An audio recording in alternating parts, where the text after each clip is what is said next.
어머니라 불러서는 아니 된다고 하셨지요. 그럼 뭐라 불러야 하옵니까? 그냥 부인마님이라 하거라. 어머니란 말은 내 귀에 닿지 않으니. 비단 치마 끝이 마룻바닥을 스치며 돌아섰습니다. 등 뒤로 사라지는 그 뒷모습을 12살 수아는 말없이 바라보았지요.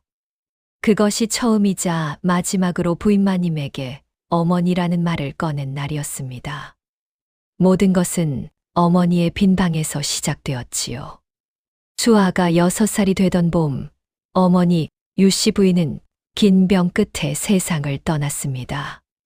임종의 자리에서 유씨 부인은 수아의 작은 손을 두 손으로 꼭 쥐며 말했지요. 수아야, 어미가 떠나도 울지 마라. 네가 울면 어미 발걸음이 무거워진단다. 수아는 눈물을 참으려 입술을 깨물었습니다. 하지만 어머니의 손에서 힘이 빠지는 순간 6살짜리 아이의 두 눈에서는 소리도 없이 눈물이 흘러내렸지요. 장례가 끝나고 어머니의 방이 텅 비던 날 밤, 수아는 그 방 문 앞에 쭈그려 앉아 새벽이 올 때까지 혼자였습니다. 아버지 이진택은 사랑채에서 문을 걸어 잠근 채 사흘 동안 나오지 않았지요. 그렇게 반년이 흘렀습니다. 아버지는 어느 날 낯선 여인을 데리고 집으로 돌아왔습니다. 이름은 옥랑이라 했지요. 나이는 26, 볼이 희고 눈매가 고왔으며 목소리는 물처럼 부드러웠습니다. 첫날 옥랑은 수아 앞에 무릎을 꿇고 손을 잡으며 말했어요. 수아 아가씨, 내가 어머니처럼 잘해드릴게요. 무섭지 않으니 뭐든 말씀하세요. 그 눈빛이 어찌나 따뜻해 보이던지 수아는 잠깐 마음을 놓았지요. 그것이 수아가 처음이자 마지막으로 옥랑의 말을 믿은 순간이었습니다. 아버지가 집에 있을 때 옥랑은 수아에게 인자한 미소를 잃지 않았어요. 진지를 직접 떠다 주었고 머리를 빗겨주기도 했지요. 하지만 아버지가 바깥일로 사랑채를 비우는 날이면 그 얼굴은 딴판이었습니다. 미소는 사라지고 그 자리에 서늘한 눈빛이 들어찼지요. 수아 아가씨, 부엌에 물이 떨어졌으니 어서 길어오세요.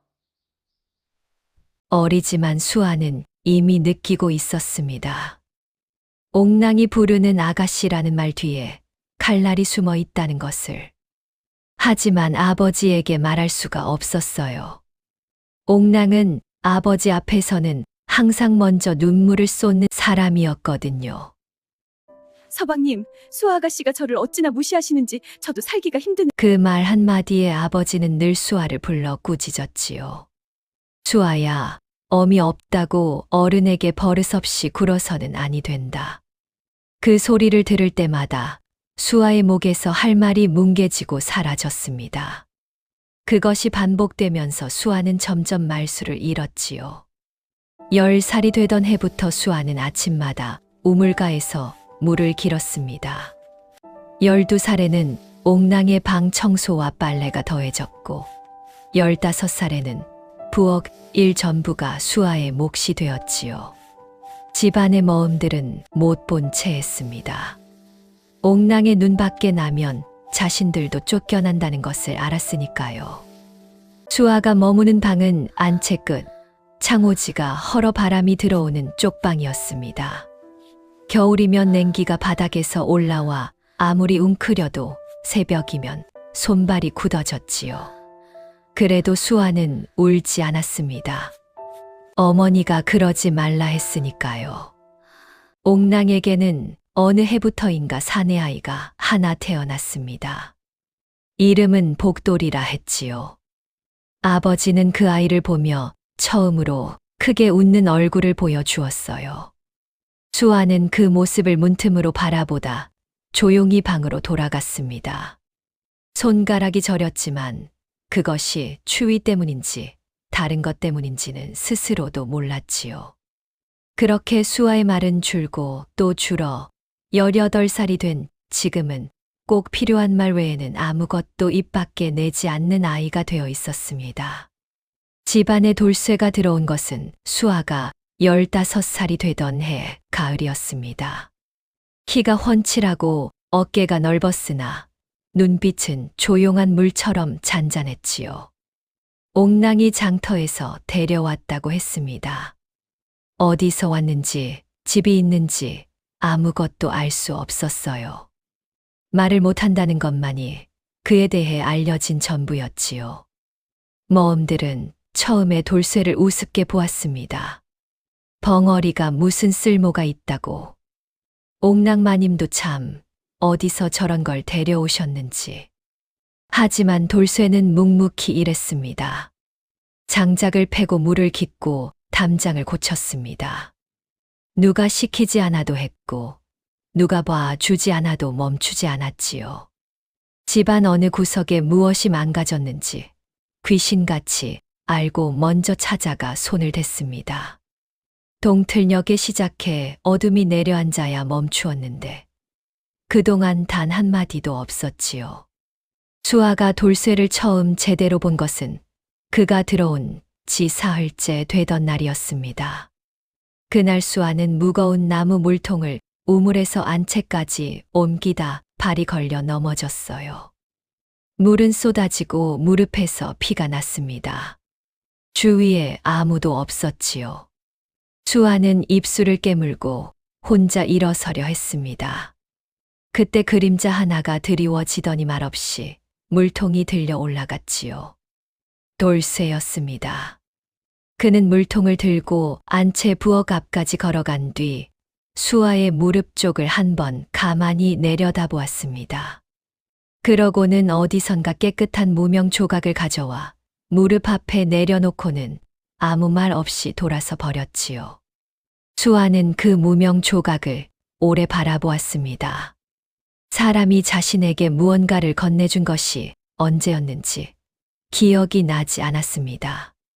옥랑이 들어온 뒤로 따뜻한 것이 자신에게 닿은 기억이 없었거든요. 수아는 떨리는 손으로 그 무명을 집어들어 무릎을 감쌌습니다. 눈물이 날 것 같았지만 꾹 눌렀지요. 그날 이후 돌쇠는 수아가 무거운 것을 들 때면 어느새 곁에 와 있었습니다.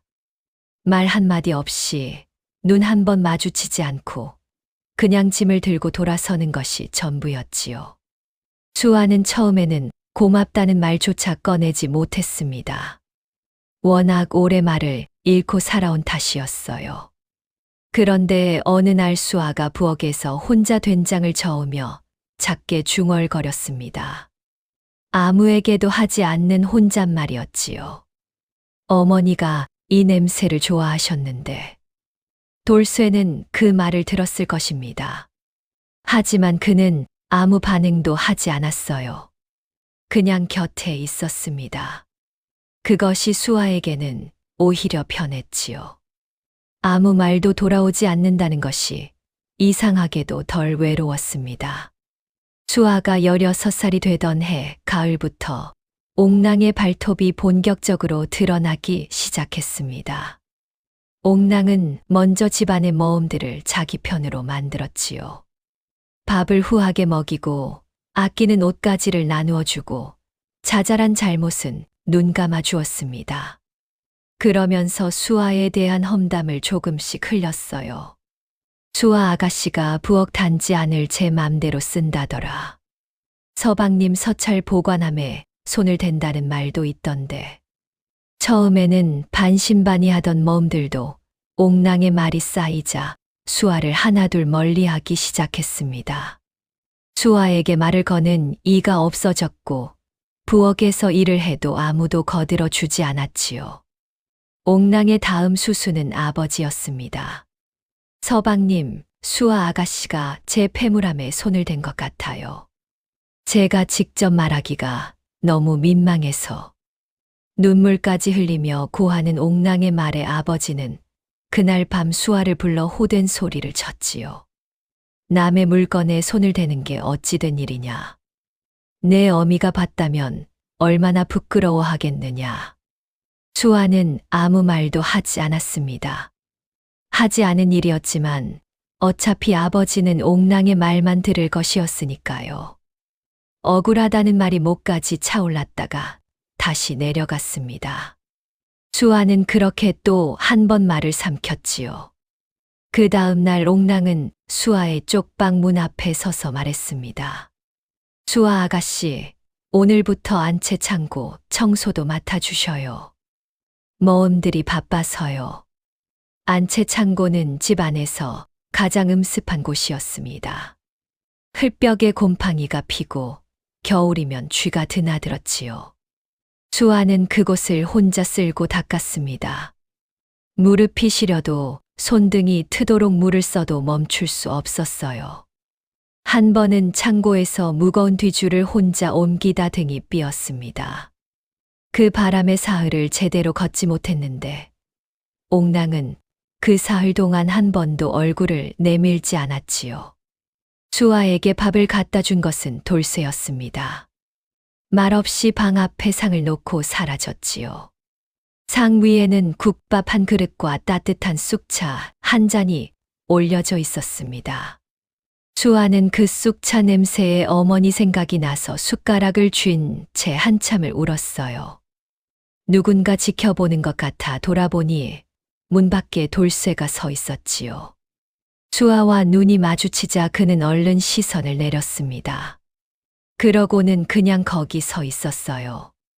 가지도 않고 들어오지도 않고 그냥 그 자리에. 수아는 다시 숟가락을 들었습니다. 이상하게 혼자가 아닌 것 같았거든요. 그해 겨울 마을에 역병이 돌았습니다. 처음에는 장터 쪽에서 시작된 소문이었지요. 열이 오르고 몸에 붉은 반점이 생기는 병이었는데 한 번 걸리면 사흘을 넘기기가 어렵다는 말이 돌았습니다. 집집마다 대문을 걸어 잠갔고 사람들은 길에서 마주쳐도 얼굴을 돌렸지요. 어느 날 이른 아침 집 앞 도랑 옆에 아이 하나가 쓰러져 있었습니다. 대여섯 살쯤 돼 보이는 사내아였는데 얼굴이 벌겋게 달아오르고 숨소리가 갈에 끓듯 거칠게 들어찼지요. 온몸에 붉은 반점이 번져 있었습니다. 역병이었어요.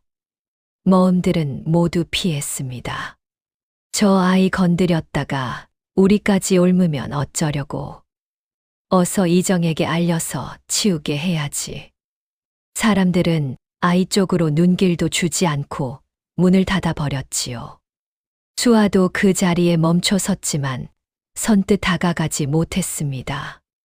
어린 시절 역병으로 마을 사람 여럿이 한꺼번에 죽는 것을 본 기억이 있었거든요. 그때 돌쇠가 뒷마당 쪽에서 걸어 나왔습니다. 그는 쓰러진 아이를 보는 순간 망설임 없이 다가갔습니다. 무릎을 꿇고 아이의 이마에 손등을 짚더니 번쩍 안아들었지요. 창고 끝 비어있는 헛간으로 데려가는 돌쇠의 등에 모험들이 소리를 질렀습니다. 아니, 저 미련한 벙어리가 역병든 아이를 왜 끌어들이는 것이냐. 돌쇠는 돌아보지 않았습니다. 그날 밤부터 돌쇠는 헛간에서 나오지 않았어요. 수아는 밤중에 헛간 쪽에서 흘러나오는 불빛을 보았습니다. 아무도 들어가지 않는 그 헛간 안에서 돌쇠 혼자 아이 곁을 지키고 있었지요. 자신이 덮고 자던 소미불을 아이에게 씌우고 찬 행주로 이마를 눌러 열을 내리며 뜨거운 물을 떠다 입술을 죽여주었습니다. 말 한마디 못하면서도 아이가 보챌 때마다 손을 잡아주었지요. 사흘이 지났습니다. 아이는 살았습니다. 열이 내리고 눈을 뜬 아이가 처음 본 것은 돌쇠의 얼굴이었습니다. 아이는 그 커다란 사내를 무서워하지 않고 조용히 손가락을 쥐었지요. 돌쇠의 눈에 무언가가 흔들렸지만 그것을 본 것은 헛간 문틈으로 훔쳐보던 수아뿐이었습니다. 수아는 그 자리에서 오래 서 있었어요. 돌쇠가 누구인지 수아는 여전히 알 수 없었지요. 벙어리 머슴치고는 너무 침착하고 너무 세심하며 너무 많은 것을 알고 있었습니다. 아이를 간호하는 손놀림은 의원이 하는 것처럼 능숙했어요. 하지만 수아는 묻지 않았습니다. 그도 말을 못하고 자신도 말하는 것을 잊어버린 지 오래였으니까요.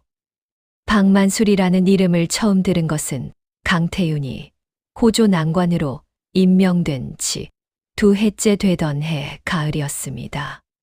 그 무렵 한양 호조에는 지방 전답 장부를 정리하는 일이 한창이었지요. 태윤은 밤낮을 가리지 않고 장부를 들여다보았습니다. 수십 고을의 논반 면적과 세금 납부 기록을 한 줄 한 줄 대조하는 작업이었는데 대부분의 난관들은 그 일을 형식적으로 처리하고 넘겼지요. 어차피 지방 토호들이 올려보내는 장부는 오래전부터 손이 탄 것들이었고 그것을 일일이 추적하다가는 오히려 자신이 다칠 수 있다는 것을 모두가 알고 있었으니까요. 하지만 태유는 달랐습니다. 장부 하나에서 이상한 숫자를 발견한 것은 한 해가 저물어 가던 어느 밤이었어요.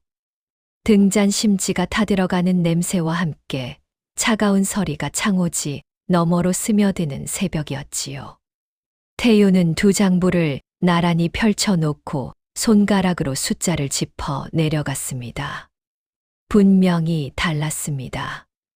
경기 인근 한 고을의 전답 면적이 세 해전 장부에는 500마지기로 적혀 있었는데 올해 장부에는 300마지기로 줄어 있었지요. 그 200마지기에서 거쳤어야 할 세금이 3년 동안 한 푼도 호조로 올라오지 않았습니다. 태유는 혼자 더 파고들었어요. 비슷한 방식으로 조작된 장부가 같은 고을에서만 5건이 더 나왔습니다. 그 고을의 최대 토호가 박만술이었지요. 태유는 상관에게 보고했습니다. 하지만 상관은 장부를 훑어보다가 태윤의 얼굴을 한 번 보더니 조용히 말했지요. 자네, 박만술이 누군지 아는가? 알지 못합니다. 알지 못하면 알려고 하지도 말게. 그 사람 뒤에 누가 있는지 자네는 모르는 게야. 태윤은 그 말을 듣고도 멈추지 않았습니다. 오히려 더 깊이 파고들었지요. 장부 조작의 흔적이 호조 내부에서 시작된 것임을 알게 된 것은 그로부터 보름이 지나서였어요. 박만술은 호조 안에 심어둔 사람을 통해 장부를 미리 고쳐 올려보내고 있었던 것이었습니다. 태유는 그 내부 연결고리까지 손에 쥐었지요. 그것이 실수였습니다. 다음 날 아침 태윤이 호조에 출근하자 이미 포졸들이 기다리고 있었어요. 죄목은 장부 조작과 재정 횡령이었습니다. 박만술이 먼저 손을 쓴 것이었지요.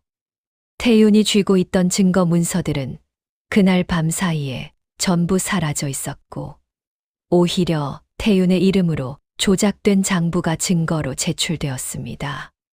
신문은 사흘 만에 끝났습니다. 태윤은 아무것도 증명할 수 없었어요.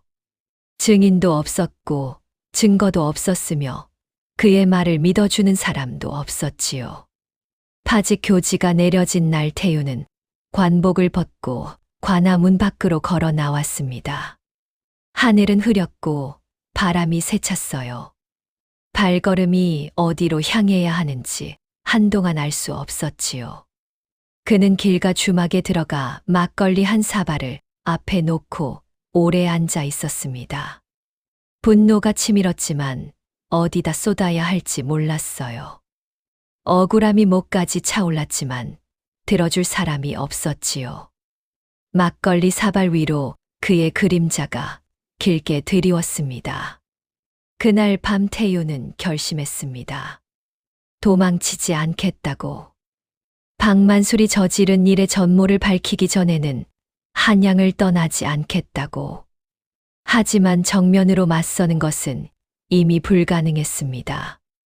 그에게는 이제 관직도 없었고 배경도 없었으며 움직일 수 있는 수단이 거의 남아있지 않았지요. 박만술의 다음 표적이 이진택이라는 것을 알게 된 것은 그로부터 한 달이 지나서였습니다.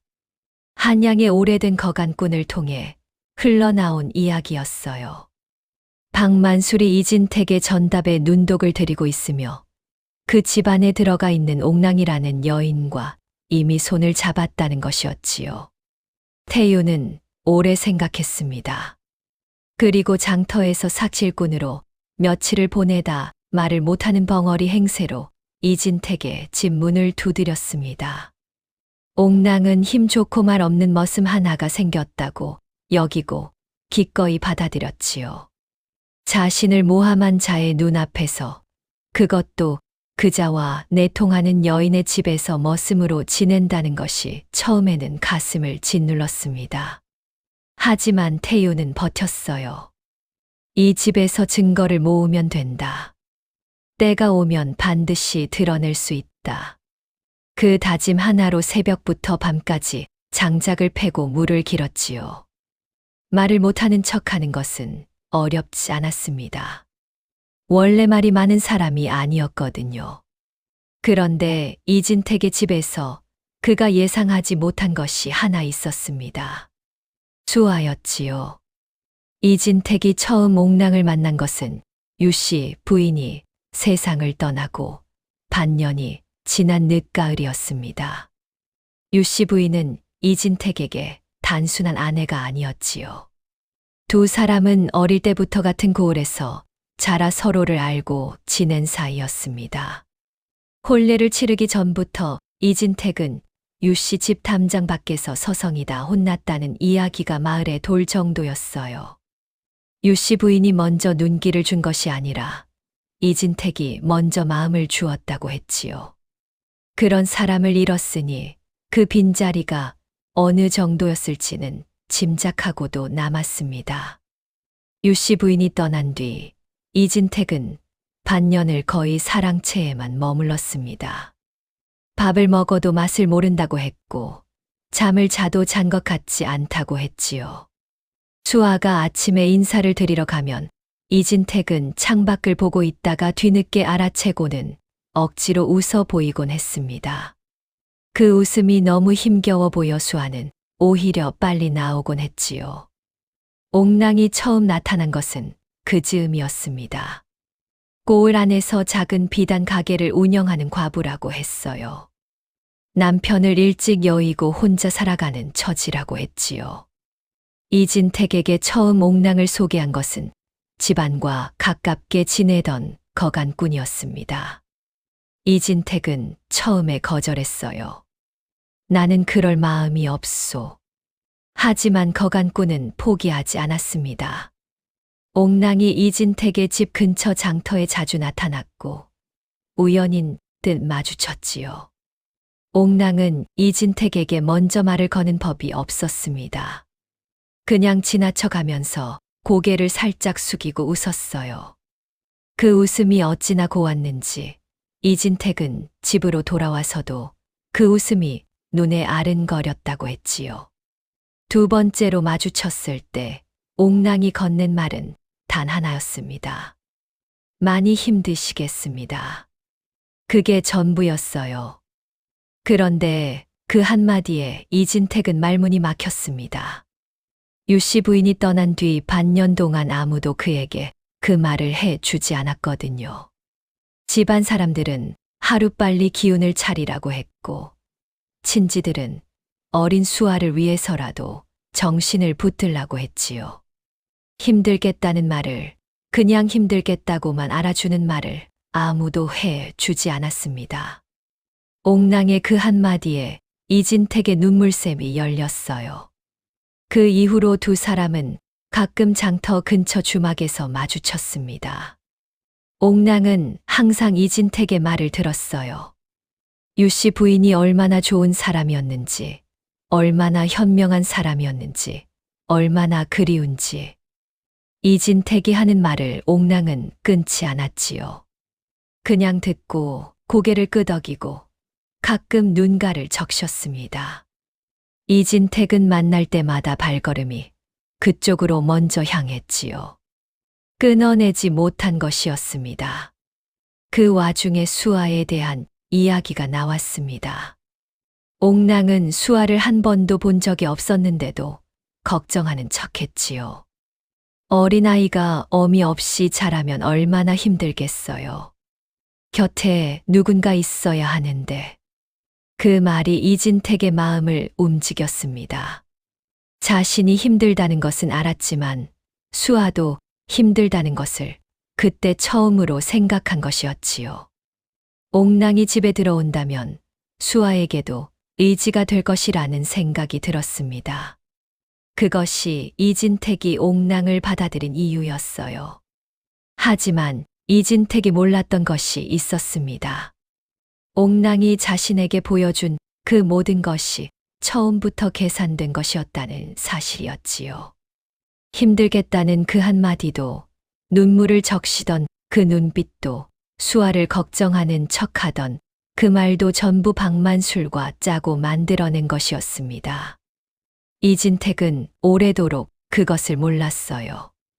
슬픔이 가장 깊은 자리가 가장 쉽게 뚫린다는 것을.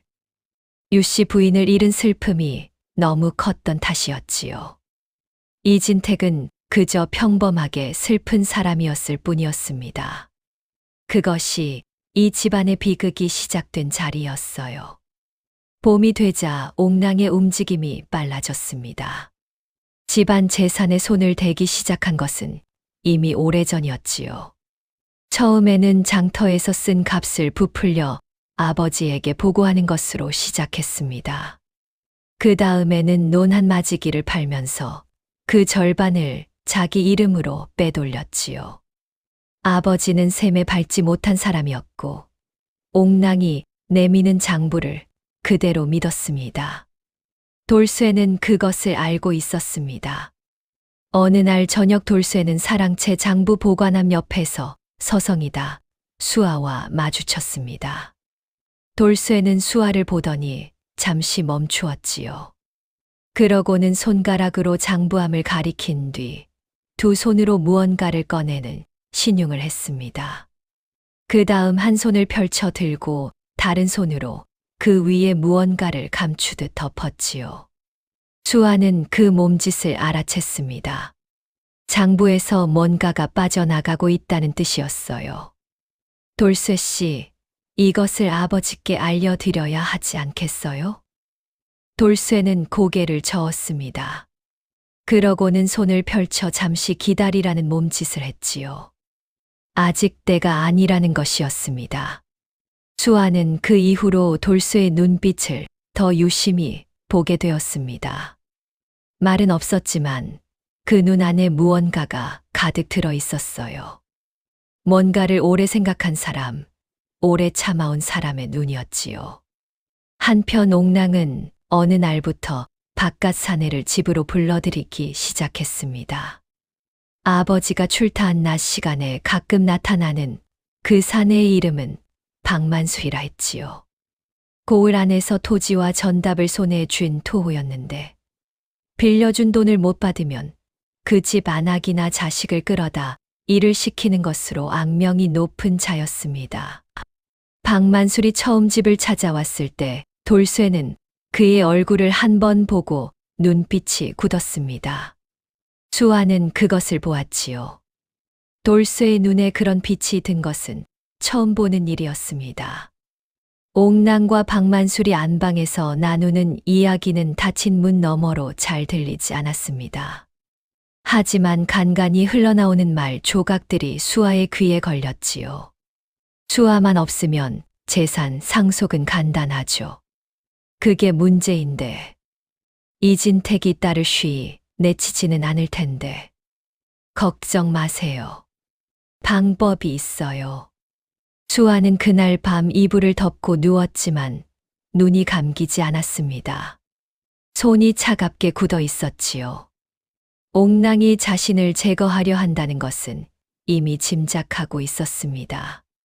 하지만 막막했어요. 아버지는 옥랑 편이었고 집안 모험들도 옥랑 편이었으며 세상 어디에도 자신의 말을 들어줄 사람이 없었으니까요. 그때 방 밖에서 가벼운 발소리가 멈추었습니다. 수아가 숨을 죽이고 들었습니다. 그것은 돌쇠의 발소리였어요. 그는 수아의 방 앞에 멈추어 서서 한동안 움직이지 않다가 조용히 발길을 돌렸지요. 떠나는 발소리가 멀어지는 것을 느끼며 수아는 천장을 바라보았습니다. 이상하게 숨이 조금 편해졌어요. 봄볕이 마당에 내려앉기 시작하던 어느 날 아침, 옥랑이 아버지 방으로 들어섰습니다. 서방님, 큰일이 났어요. 제 폐물함이 비어 있어요. 어제까지는 분명 있었는데. 눈물을 손수건으로 찍으며 옥랑이 떨리는 목소리로 말했지요. 아버지는 즉시 모험들을 불러 모았습니다. 모두의 방을 뒤졌지만 아무것도 나오지 않았어요. 그때 옥랑이 조용히 말했습니다. 저는 수아 아가씨 방에서 나온 소리를 새벽에 들었어요. 혹시 모르니 확인해 보시는 게 좋지 않을까요? 아버지가 직접 수아의 방으로 들어섰습니다. 그리고 방구석 나무 상자 안에서 옥랑의 폐물 2점이 발견되었지요. 수아는 그 자리에서 얼어붙었습니다. 자신이 한 일이 아니었어요. 그 폐물을 본 적도 없었습니다. 하지만 그것이 자신의 방에서 나온 것은 사실이었고 아버지의 눈은 이미 굳어 있었지요. 내가 저질렀느냐? 아버지, 저는 하지 않았습니다. 그것이 내 방에서 나왔는데 아니라고 한다는 게냐? 목소리가 떨렸습니다. 억울함이 가슴을 꽉 막았지만 더 이상 말이 나오지 않았어요. 옥랑은 아버지 뒤에서 수아를 바라보며 눈가를 손수건으로 가렸습니다. 그 눈 안에 촉촉한 눈물 대신 차갑고 비열한 빛이 가득했지요. 아버지는 그날 수아를 쪽방에 가두었습니다. 밥도 들어오지 않았어요. 해가 지고 깜깜해질 때까지 수아는 무릎을 안고 방구석에 앉아 있었습니다. 억울하다는 말이 자꾸 목을 치고 올라왔지만 말을 해봤자 들어주는 사람이 없다는 것을 수아는 이미 너무 잘 알고 있었지요. 그때 방문 아래 틈으로 무언가가 밀려 들어왔습니다. 밥 한 덩이였어요. 작은 보자기에 쌓인 것이었는데 보자기 안에는 밥과 함께 마른 무나물 한 줌이 들어 있었습니다. 수아는 그것을 바라보다가 손을 뻗었지요. 보자기를 잡는 순간 문 밖에서 발소리가 멀어졌습니다. 돌쇠였지요. 수아는 그 밥을 천천히 먹었습니다. 눈물이 흘렀지만 떨어지는 대로 내버려 두었어요. 이 집에서 자신의 편이 오직 하나 있다면 말도 못하는 그 사람 하나라는 것을 수아는 그날 밤 처음으로 분명하게 알았습니다. 사흘 뒤 수아가 방에서 풀려났을 때 옥랑은 아버지에게 이미 말을 넣어두고 있었습니다. 서방님, 수아 아가씨를 이대로 두면 집안이 흔들려요. 박만술 어른이 마침 아가씨처럼 어진 분을 찾는다 하더니 이참에 혼사를 보내드리는 것이 어떨까요? 아버지는 오래 뜸을 들였습니다.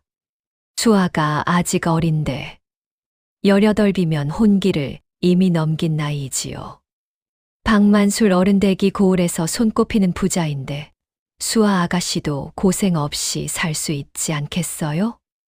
첩으로 사들이는 거래였지요. 박만술은 이미 안채에 본처가 있었고 자식도 넷이나 있었습니다. 옥랑도 그것을 알았고 박만술도 그것을 알았으며 수아를 제외한 모든 사람이 알고 있었지요. 돌쇠는 그것을 이미 알고 있었습니다. 그는 옥랑과 박만술이 나누는 이야기를 여러 차례 창호지 너머에서 들었어요. 말을 못해서 들키지 않는다는 것을 그들은 알지 못했지요. 돌쇠는 며칠 전부터 사랑채 뒷벽 틈에 무언가를 숨기고 있었습니다. 작은 서체 크기의 묶음이었는데 그 안에 무엇이 들었는지 아무도 몰랐어요. 어느 날 오후 박만술이 집으로 찾아와 아버지와 마주 앉았습니다. 두 사람이 나누는 이야기를 돌쇠는 담장 밖에서 듣고 있었지요. 박만술이 꺼낸 것은 문서 하나였습니다. 수아를 자신에게 보내는 대신 이진택의 빚 일부를 탕감해 주겠다는 내용이 담긴 것이었어요.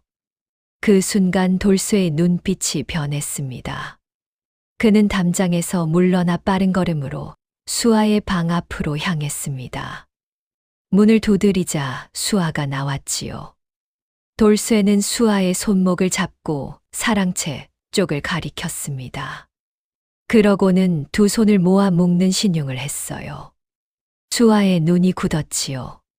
저를 파는 겁니까? 돌쇠는 고개를 끄덕였습니다. 그 눈 안에 처음으로 조급함이 어렸어요. 수아는 그 자리에서 다리가 풀리는 것을 느꼈습니다. 하지만 돌쇠가 손목을 놓지 않았지요. 그는 수아의 눈을 똑바로 바라보며 고개를 가만히 저었습니다. 겁먹지 말라는 것이었습니다.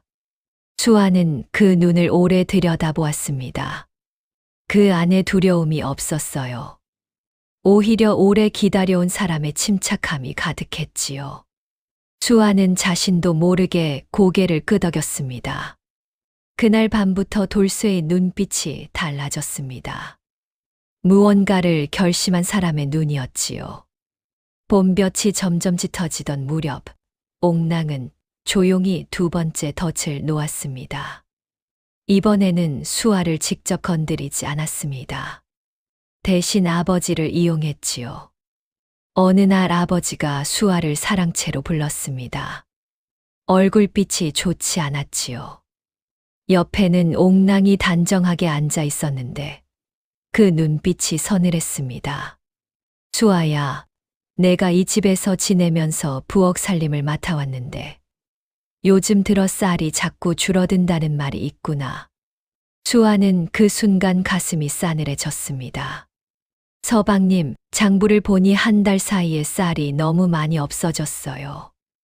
부엌 모험들한테도 물어봤는데 다들 모른다고 해서. 옥랑의 목소리는 부드러웠지만 그 끝에 독이 묻어 있었지요. 수아는 입술을 꾹 다물었습니다. 반박하고 싶었어요. 쌀을 훔친 적이 없다고, 장부를 보면 안다고 소리치고 싶었지요. 하지만 말을 꺼내는 순간 아버지의 눈빛이 더 굳어질 것을 수아는 알고 있었습니다. 수아야, 내가 정말 그런 일을 했느냐? 아버지, 저는 하지 않았습니다. 그럼 누가 했다는 게냐? 대화는 그것으로 끊겼습니다. 아버지는 더 이상 묻지 않았고, 옥랑은 손수건으로 눈가를 가리며 가만히 있었지요. 말하지 않아도 누구를 의심하는지가 분명한 자리였습니다. 그날 이후 수아는 부엌 출입을 감시당하기 시작했습니다. 옥랑이 직접 하지는 않았어요. 대신 옥랑 편이 된 머음 하나가 수아의 뒤를 졸졸 따라다니며 무엇을 꺼내고 무엇을 넣는지 지켜보았지요. 화장실을 가는 것도, 우물가에서 물을 깃는 것도 다 감시의 눈길 아래 있었습니다. 수아는 그 눈길이 등 뒤에 따라붙는 것을 느끼며 하루하루를 보냈어요. 몸이 먼저 알아챘습니다. 밥을 먹어도 목으로 잘 넘어가지 않았고, 잠자리에 누워도 한참 뒤에야 눈이 감겼지요. 어느 날 저녁 수아는 우물가에서 물통을 채우다 머음의 시선이 잠깐 끊긴 틈에 낮게 중얼거렸습니다. 나는 어디까지 버텨야 하는 것일까? 그 말이 입 밖으로 나오는 순간 눈물이 올라왔지요. 수아는 얼른 입술을 깨물었습니다. 우물 위로 바람이 불어왔어요. 차가운 저녁 바람이었는데 이상하게 누군가의 숨결 같은 느낌이 들었습니다. 고개를 돌리니 담장 곁에 돌쇠가 서 있었습니다. 그는 수아를 보고 있지 않았어요. 그냥 담장 쪽을 바라보며 서 있었지요. 거기 서 있는 것만으로도 수아의 어깨가 조금 내려앉았습니다. 수아는 다시 물통을 들었습니다. 눈물은 내려가 있었어요. 옥랑의 두 번째 덫은 수아를 무너뜨리지 못했습니다. 하지만 수아를 점점 더 좁은 자리로 몰아가고 있었지요. 그리고 옥랑은 그것으로 충분했습니다. 사람을 한 번에 무너뜨릴 필요가 없다는 것을 그녀는 알고 있었으니까요. 조금씩 조금씩 숨 쉴 자리를 좁혀가면 결국 스스로 쓰러진다는 것을. 수아와 태윤 사이에 처음으로 무언가가 달라진 것은 역병으로 살아난 아이가 떠난 뒤였습니다. 아이는 사흘 만에 열이 내렸고 닷새가 지나자 혼자 걸을 수 있게 되었지요. 태윤은 마을 이정을 통해 아이의 부모를 찾아냈습니다. 말을 못하니 직접 데려다 줄 수 없어 이정에게 쪽지 하나를 건넸어요. 글을 쓸 수 있다는 것이 들키면 안 됐기에 글씨를 최대한 서툴게 흘렸었지요. 부모가 달려와 아이를 데려간 날, 태윤은 헛간 문 앞에 앉아 빈자리를 한참 바라보았습니다. 그 모습을 수아가 보았어요. 아이가 떠난 헛간 안은 텅 비어 있었지만 아이가 덮고 있던 소미불은 아직 그 자리에 있었습니다. 수아는 말없이 헛간으로 들어가 그 이불을 걷어들었지요. 세탁을 해야 한다는 생각이 들었어요. 그런데 이불을 앉는 순간 거기서 양 냄새와 함께 아이의 체온 같은 것이 남아있는 것이 느껴졌습니다. 수아는 그 이불을 한동안 안고 있었어요. 태윤이 헛간 문 안으로 들어서다 그 모습을 보았지요. 수아는 당황해서 이불을 내려놓으려 했는데 태윤이 고개를 저었습니다. 괜찮다는 것이었어요. 수아는 다시 이불을 안았습니다. 두 사람은 한동안 아무 말 없이 그 자리에 있었지요. 그것이 처음이었습니다. 수아와 태윤이 같은 공간에서 같은 것을 느끼며 아무 말 없이 있었던 것이 불편하지 않았어요. 말이 없어도 무언가가 통하는 것 같은 기이한 편안함이 있었지요. 그날 이후 수아는 태윤에게 혼잣말을 더 자주 했습니다. 꼭 대답을 기대하는 말이 아니었어요. 그냥 소리내어 뱉어야만 하는 말들이었지요. 옥랑이 오늘 또 아버지에게 무슨 말을 했다는 것, 머음 하나가 자신을 감시하고 있다는 것, 아침에 된장을 끓이다 어머니 생각이 났다는 것. 태윤은 그 말들을 들으며 하던 일을 계속했습니다. 반응이 없었지만 듣고 있다는 것은 알 수 있었어요. 일하는 손이 조금 느려진다거나 걸어가다 잠깐 발을 멈춘다거나 수아 쪽으로 고개가 약간 기운다거나 했지요. 어느 날은 수아가 부엌에서 된장국을 끓이다 불이 너무 새어 넘쳐버렸습니다. 멍청하다고 혼자 중얼거리며 걸레를 들었는데 태윤이 어느새 부엌 앞에 서서 부직갱이로 아궁이 장작을 빼내고 있었지요. 수아가 묻지 않아도 불이 새다는 것을 보고 온 것이었습니다. 불 조절이 너무 어려워요. 수아가 말했습니다. 태윤이 고개를 들지 않고 장작을 정리하면서도 입꼬리가 아주 조금 올라가는 것 같았어요. 수아는 그것을 보고 그만 웃음이 났지요. 오랜만에 나온 웃음이었습니다. 그날 밤 수아는 방에 누워 생각했어요. 저 사람은 이상한 사람이다. 말을 못한다는데 하나도 불편하지 않다. 말이 없는데 오히려 더 많은 것이 전해지는 것 같다. 어떤 사람이기에 이런 것일까? 수아는 오래 생각했지만 답을 내리지 못하고 잠이 들었습니다. 잠들기 직전에 마지막으로 든 생각은 이것이었어요. 저 사람 곁에 있으면 왜 덜 무서운 것일까? 여름이 문턱을 넘어서던 무렵, 옥랑은 조용히 세 번째 덫을 놓았습니다. 이번에도 수아를 직접 건드리지 않았습니다. 수아의 주변을 하나씩 끊어내는 방식이었지요. 먼저 3월이었어요. 집안에서 유일하게 수아에게 따뜻하게 대해 주던 부엌 머음 3월이가 어느 날 갑자기 짐을 쌌습니다. 수아가 무슨 일이냐고 물었을 때 3월이는 눈길을 피하며 말했지요. 마님이 이 집에 더 이상 소인이 필요 없다 하셨습니다. 고향으로 돌아가야 할 것 같사옵니다. 수아는 그 자리에 굳어버렸습니다. 사머리가 떠나는 날 수아는 대문 밖까지 배웅하며 손을 잡았어요. 사머리는 고개를 숙이며 작게 말했습니다. 아가씨, 부디 몸 조심하십시오. 소희는 아가씨가 걱정되옵니다. 그 말이 수아의 가슴에 박혔지요. 걱정된다는 말을 들은 것이 언제였는지 기억이 나지 않았거든요. 대문이 닫히는 소리가 들렸을 때 수아는 발을 떼지 못하고 한동안 서 있었습니다. 사머리가 떠난 뒤 부엌 일은 전부 수아 혼자 감당해야 했어요. 새벽에 일어나 아궁이에 불을 지피고 물을 길어오고 밥을 짓고 반찬을 마련하고 옥랑의 방 청소를 하고 귀주를 정리하는 일까지 모두 수아의 몫이 되었습니다. 손이 다시 트기 시작했어요. 갈라진 손마디 사이로 물이 닿을 때마다 쓰라렸지요. 수아는 그 손을 치마 속에 감추고 일했습니다. 아버지가 볼까 봐서가 아니었어요. 아버지는 보지 못할 것이 분명했으니까요. 그냥 보이는 것 자체가 싫었습니다.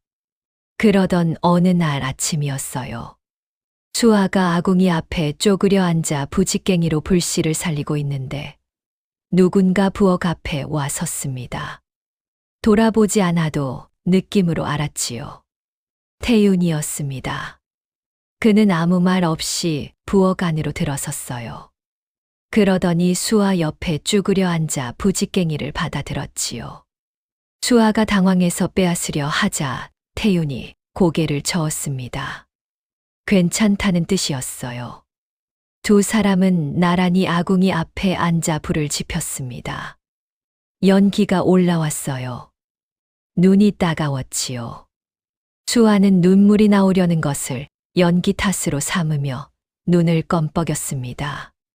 태윤은 눈치채고 있었겠지만 모른 척했어요. 부직갱이로 조용히 장작을 고르며 불을 고르게 살렸지요. 아궁이에서 따뜻한 기운이 올라왔습니다.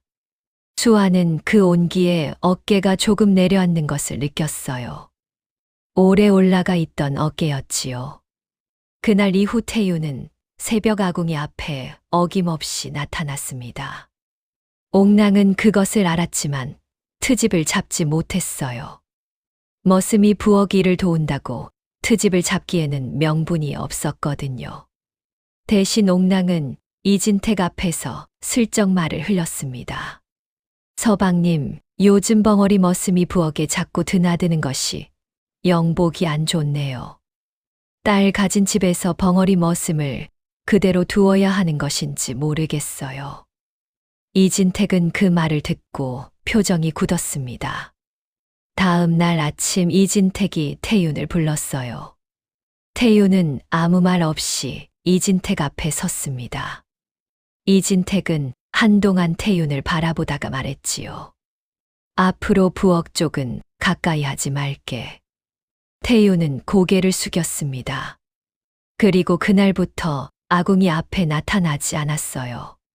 수아는 그것을 알았습니다. 다시 혼자가 된 새벽 아궁이 앞에서 수아는 부직갱이를 쥔 채 한동안 움직이지 않았지요. 연기가 올라왔습니다. 이번에는 연기 탓을 할 수 없는 눈물이 났어요.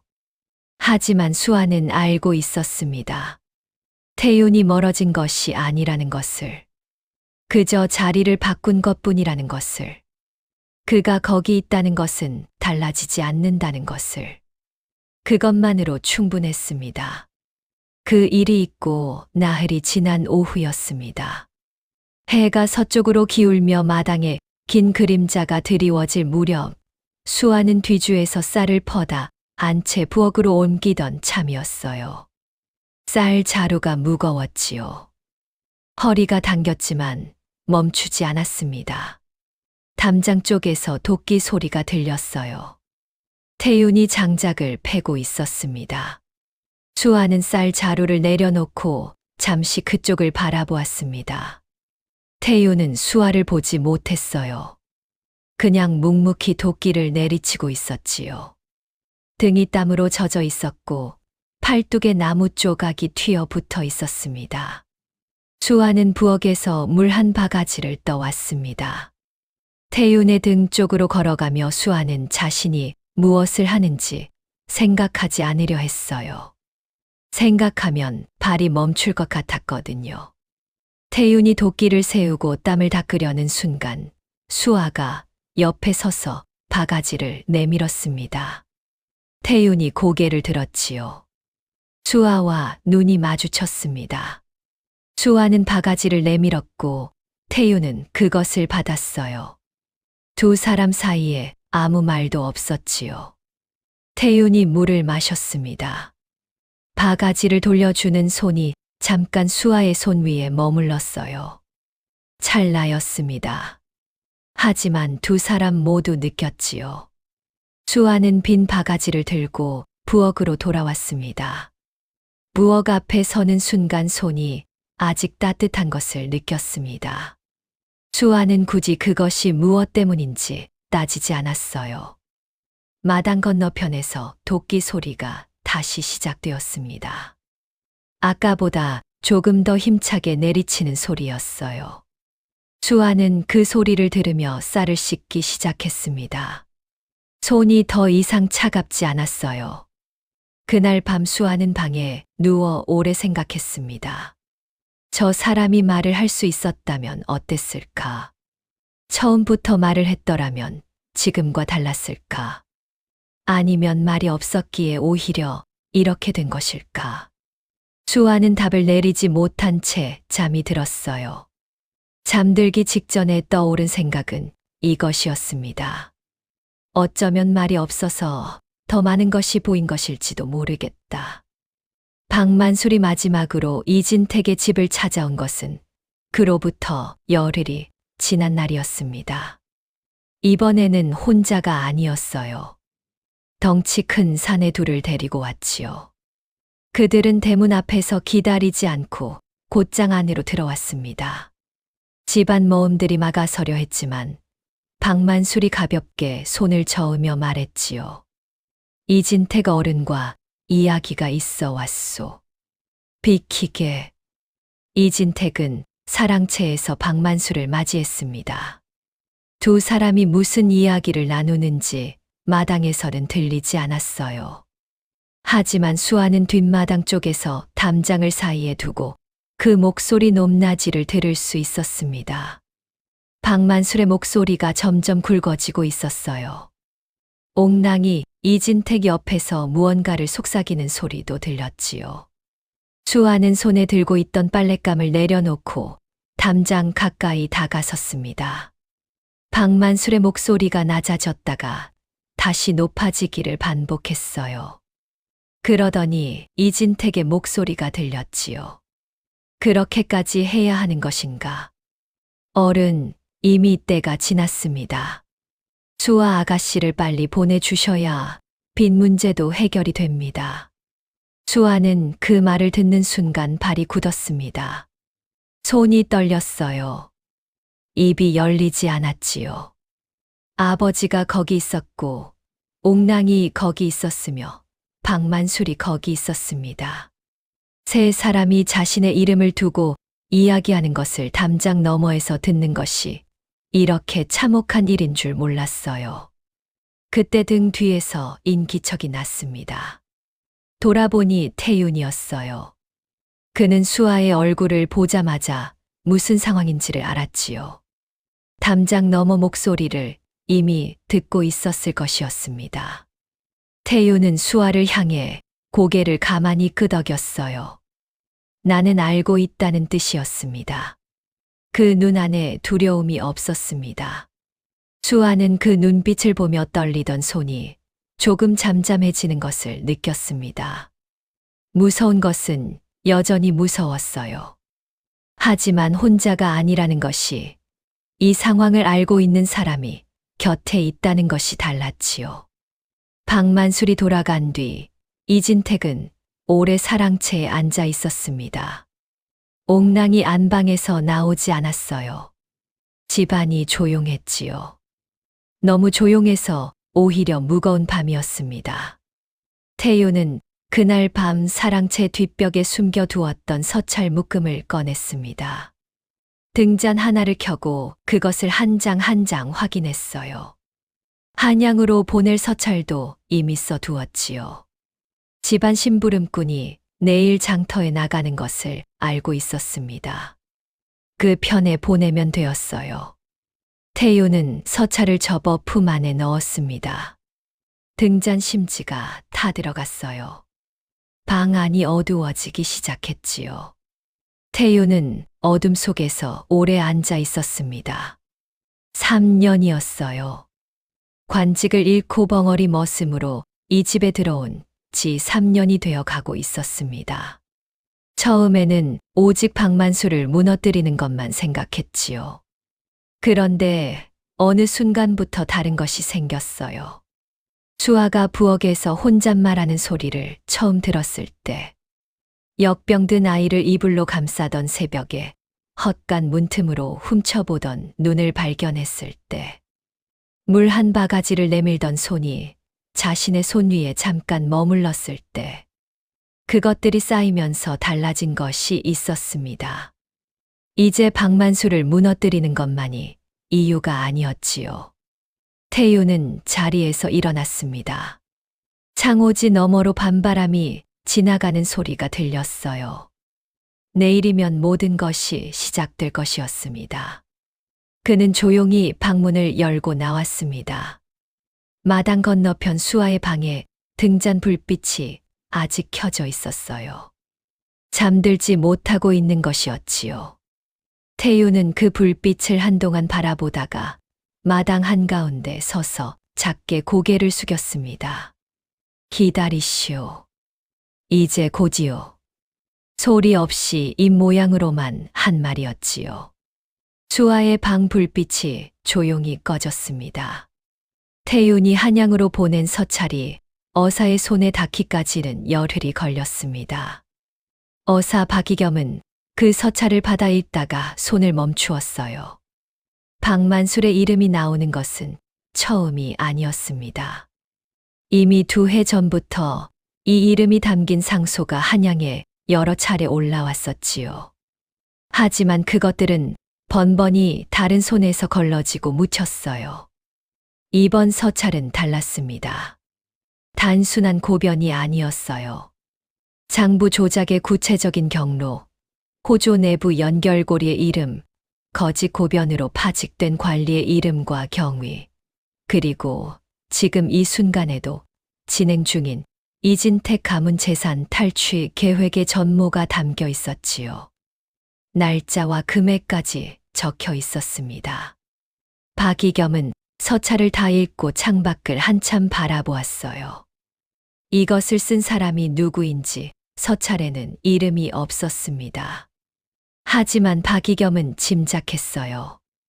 이 정도로 내부를 꿰뚫고 있는 사람이라면, 그리고 이 서찰을 목숨을 걸고 보낸 사람이라면 직접 당한 사람이 아니고서는 불가능했습니다. 강태윤. 파직된 지 3년이 지난 이름이었지요. 박이겸은 즉시 움직였습니다. 상급 어사에게 보고하고 증거를 확보하기 위한 절차를 밟았어요. 오래 기다려온 일이기도 했습니다. 박만술의 비리를 알고 있는 사람은 한양 안에도 여럿이었지만 아무도 먼저 나서지 않았던 것이었지요.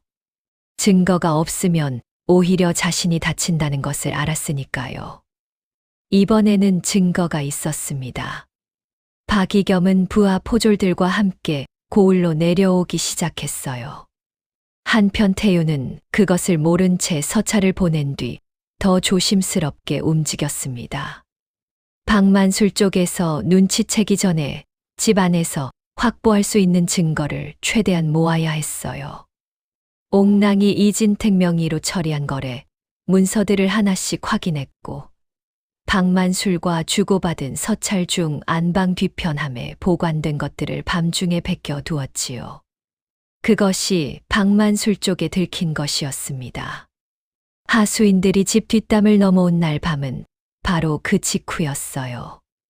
태유는 하수인들에게 붙잡히면서도 손에 쥔 서찰 묶음을 내주지 않았습니다. 쓰러지면서도 가슴 아래 깔았지요. 그리고 그것을 수아에게 건넸습니다. 그것이 전부였습니다. 나머지는 수아의 손에 달려 있었어요. 수아는 그 묶음을 받아들었지요. 떨리는 손이었지만 놓지 않았습니다. 이 묶음 하나에 3년이 들어 있다는 것을, 그리고 태윤이 자신에게 이것을 건넨다는 것은 이제 자신이 이 3년의 마지막 고리가 된다는 것을.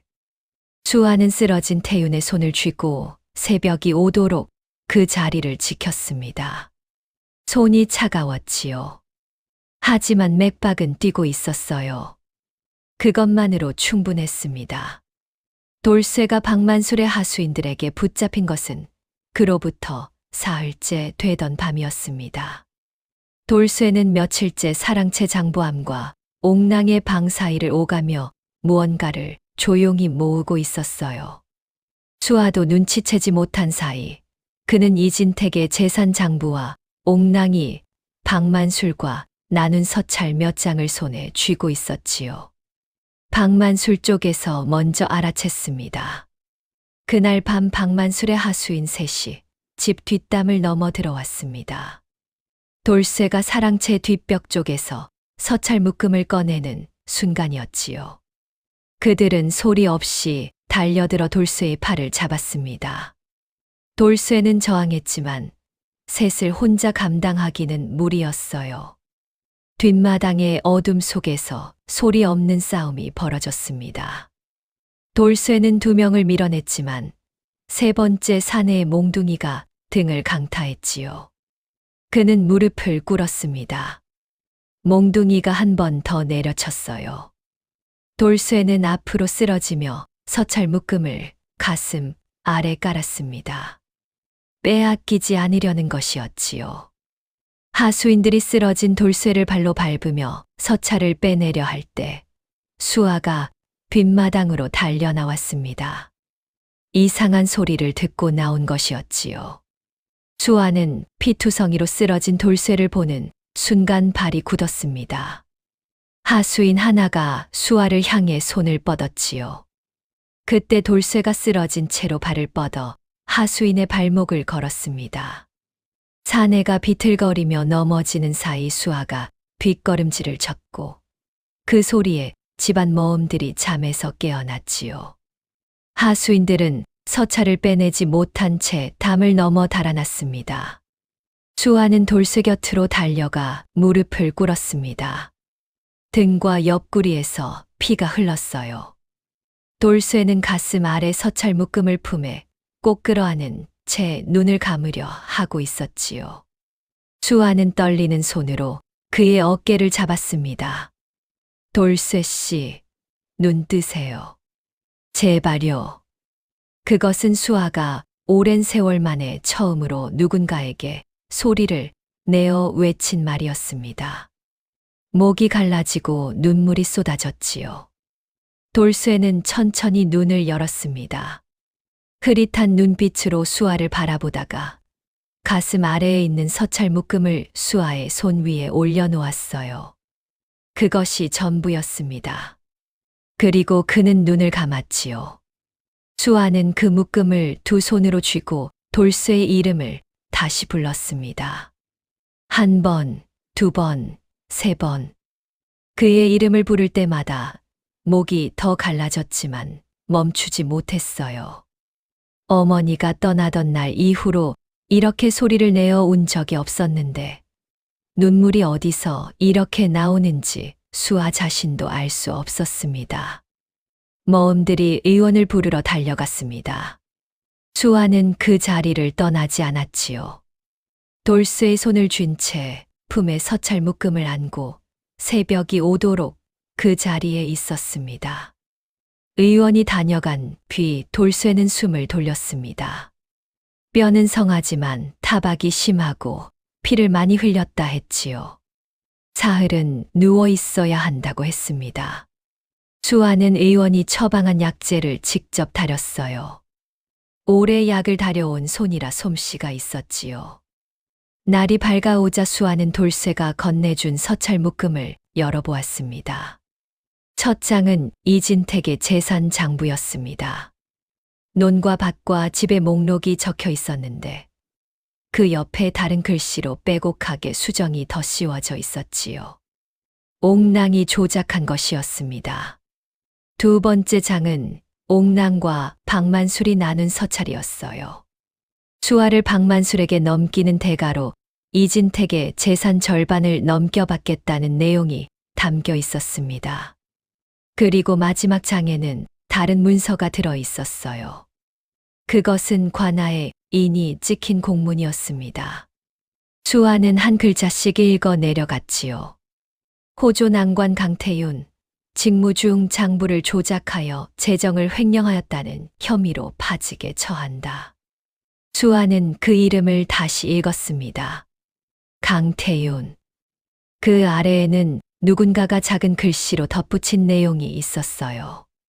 흐릿하게 번진 글씨로 이렇게 적혀 있었습니다. 이 혐의는 박만술의 사주를 받은 거짓 고변에 의한 것이며 강태윤은 오히려 박만술의 장부 조작을 막으려 하였음을 증언한다. 수아는 문서를 손에 쥔 채 누워있는 돌쇠를 바라보았습니다. 벙어리 머슴 돌쇠의 정체가 강태윤이었습니다. 박만술의 모함으로 관직을 잃고 쫓겨난 전직 호조 난관이었지요.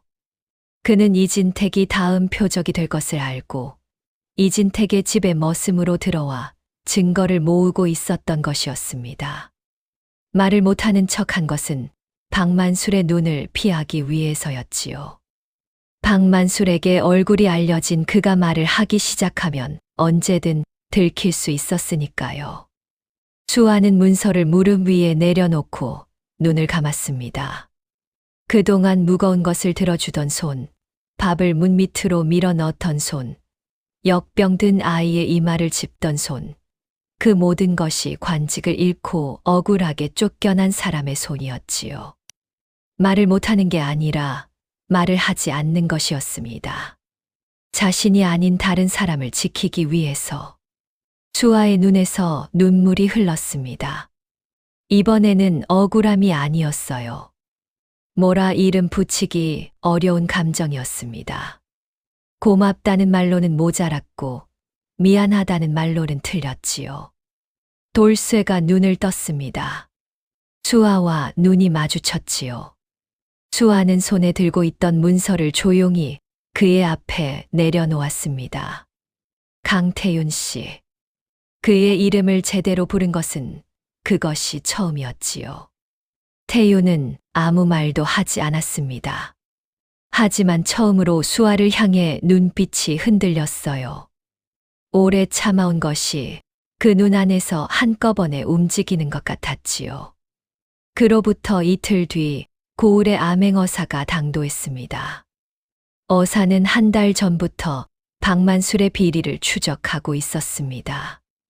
박만술이 고을의 공전을 가로채고 소작인들에게 부당한 이자를 물리는 행태가 오래전부터 상소로 올라왔으나 번번이 묻혀왔었지요. 이번에 어사가 직접 움직인 것은 최근 들어 한양에 올라온 누군가의 서찰 때문이었습니다. 그 서찰에는 박만술이 장부를 조작하여 관직자를 몰아낸 전모와 함께 구체적인 증거 목록이 담겨 있었지요. 태윤이 보낸 것이었습니다. 그는 몸져 눕기 전날 밤 수아 몰래 집안 심부름꾼을 통해 한양으로 서찰을 보내두었어요. 어사가 고을 관아에 당도하던 날 아침, 옥랑의 집에는 관아 포졸들이 들이닥쳤습니다. 옥랑과 박만술은 마당에서 마주쳤고 두 사람 모두 그 자리에서 포박되었지요. 박만술은 변명을 늘어놓았습니다. 이것은 오해입니다. 내가 얼마나 고을을 위해 일했는지 아십니까? 그 수고로움은 관아의 장부가 다 기억하고 있소. 어사의 한마디에 박만술의 말이 끊겼지요. 어사는 두루마리를 펼쳐 읽었습니다. 공전 횡령 내역 소작이자 조작 기록, 이진택의 재산 장부 조작 사실, 강태윤을 모함한 거짓 고변 증거가 하나씩 낱낱이 불려 나왔습니다. 옥랑은 포졸에게 잡혀가는 순간까지 아버지를 불렀습니다. 서방님, 저를 살려주세요. 저는 아무것도 모릅니다. 아버지 이진택은 마루에 서서 그 모습을 보았습니다. 옥랑이 끌려가는 뒷모습이 마당을 가로질러 사라질 때까지 아버지는 아무 말도 하지 못했지요. 그의 어깨가 천천히 무너져 내렸습니다. 수아는 그 자리에서 아버지를 바라보았습니다. 서 있는 것만으로도 힘이 다 빠져나간 것처럼 늙어 보이는 아버지였어요. 수아는 다가가지 않았습니다. 아직 마음이 움직이지 않았지요. 하지만 달려가 외면하지도 않았습니다. 그냥 그 자리에 서서 아버지의 등을 바라보았어요. 한편 어사는 관하에서 강태윤의 파직 기록을 재검토했습니다. 이미 한양에 올라간 서찰의 내용과 확보된 증거가 맞아떨어지자 어사는 즉시 복직 상소를 올렸지요. 파직된 지 3년, 강태윤은 드디어 억울하게 빼앗긴 관직을 되찾게 되었습니다. 그날 저녁 태윤은 사랑채 마루에 앉아 있었습니다. 처음으로 말을 할 수 있게 된 날이었지요. 수아가 약사발을 들고 다가가자 태윤이 먼저 입을 열었습니다.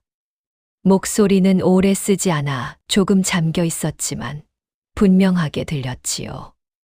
고맙습니다, 수아 씨. 수아는 약사발을 내려놓으며 대답했습니다. 저야말로요.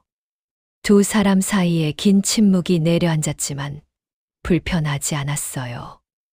말이 없어도 통하는 사이가 된 것은 어쩌면 그들이 각자 너무 오래 말을 잃고 살아왔기 때문이었을지도 모릅니다. 아버지가 수아를 찾아온 것은 옥랑이 포박된 지 사흘째 되던 밤이었습니다. 사랑채 마루에서 혼자 앉아 있는 수아를 발견한 아버지는 한동안 말없이 서 있었지요. 그러다 천천히 수아 앞에 무릎을 꿇었습니다. 수아야. 수아는 고개를 들었습니다. 아버지의 눈이 붉게 부어 있었어요. 며칠 동안 울었다는 것을 알 수 있었지요. 내가 죄인이다. 수아는 아무 말도 하지 않았습니다. 내 어미가 가고 나서 내가 너를 잃었다. 눈 뜨고도 보지 못했구나.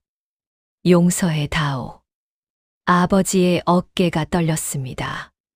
그 모습이 수아에게 이상하게 낯설었어요. 아버지가 이렇게 작아 보인 적이 없었거든요. 어릴 때 수아에게 아버지는 크고 든든한 사람이었는데 지금 앞에 무릎을 꿇은 사람은 그냥 늙고 지친 한 남자였지요.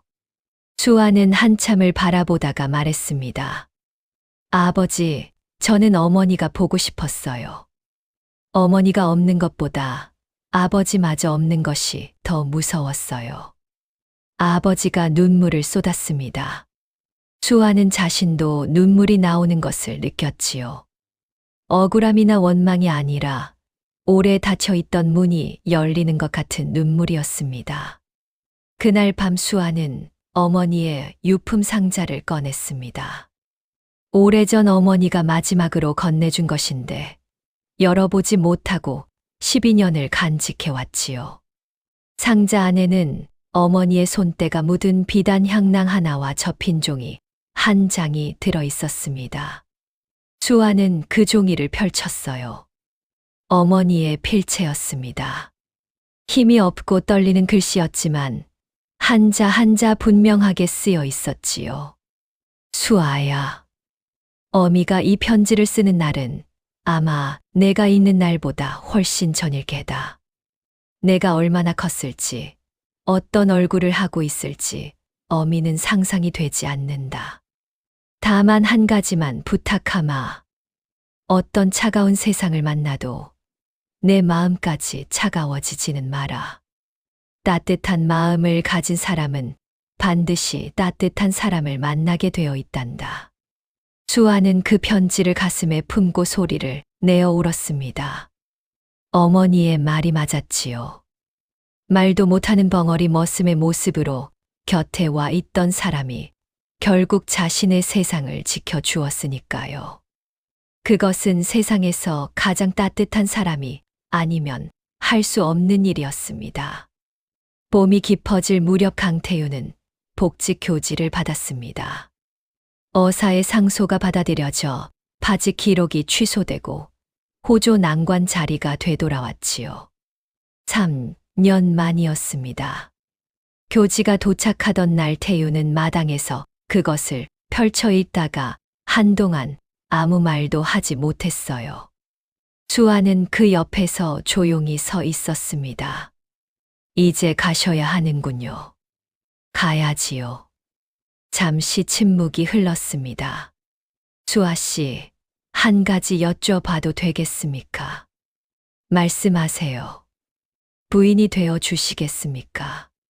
수아는 고개를 들어 태윤을 바라보았습니다. 그 눈빛은 처음 집에 들어오던 날의 조용한 물 같은 눈이었지만 그 안에 지금은 전과 다른 것이 들어 있었지요. 수아는 대답 대신 웃었습니다. 오래 잊고 있던 웃음이었어요. 두 사람의 혼례는 그해 가을에 치러졌습니다. 아버지 이진택이 직접 예를 갖추어 혼사를 주관했지요. 오랫동안 수아가 바라보던 마당의 매화나무 아래에서 두 사람이 나란히 섰습니다. 태윤은 관직에 복귀한 뒤에도 저녁이면 반드시 장인 이진택의 저녁상을 먼저 챙겼지요. 말이 없어도 해야 할 일을 먼저 아는 사람이었으니까요. 이진택은 처음에는 태윤이 문안을 드리러 올 때마다 짧게 대답하고 돌아섰습니다. 자신이 수아에게 한 짓을 생각하면 태윤을 제대로 보기가 어려웠어요. 하지만 태윤은 멈추지 않았습니다. 어느 날 이진택이 결국 물었어요. 자네는 왜 이러는가? 내가 수아에게 한 짓을 생각하면 자네가 나를 이렇게 대할 이유가 없지 않은가? 태윤은 잠시 생각하다 대답했습니다. 장인어른이 수아에게 못해 주신 것은 사실이옵니다. 하지만 수아는 그보다 훨씬 오래전부터 아버지를 그리워해 왔사옵니다. 아버지가 돌아오기를 기다린 것이지요. 제가 드리는 것이 아니라 수아 대신 드리는 것이오니 받으시면 됩니다. 이진택은 그 말을 듣고 한동안 말이 없었습니다. 그날 저녁 이진택은 처음으로 수아의 방 앞에 찾아갔습니다. 문을 두드리자 수아가 나왔지요. 이진택은 수아의 손을 잡았습니다. 아무 말도 하지 않았어요. 그냥 잡고 있었지요. 수아도 아무 말 하지 않았습니다. 두 사람은 문 앞에서 한참을 그렇게 있었어요. 그것으로 충분했습니다. 수아는 그날 이후 아침마다 아버지 방 앞에 먼저 찾아갔습니다. 태윤이 하던 대로 아버지의 안색을 살피고 식사를 챙겼지요. 이진택은 그런 수아를 보다가 어느 날 혼잣말처럼 말했습니다. 내 어미를 꼭 닮았구나. 수아는 그 말을 듣고 부엌으로 들어가 한동안 나오지 않았어요. 연기가 매워서 온 것이라고 나중에 핑계를 댔지만 아무도 믿지 않았습니다. 한편 박만술은 재산이 몰수되고 먼 유배지로 쫓겨났습니다. 손에 넣으려 했던 모든 것을 잃고서도 무엇이 잘못이었는지 깨달았는지는 알 수 없는 일이었지요. 옥랑은 사기죄로 관아에 넘겨져 고을 관노비가 되었습니다.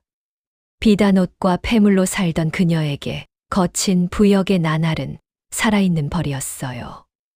그해 겨울수아는 아버지와 함께 어머니의 묘를 찾았습니다. 두 사람은 나란히 무릎을 꿇었지요. 아버지가 먼저 말했습니다. 부인, 내가 늦었소. 미안하오. 수아도 고개를 숙였습니다.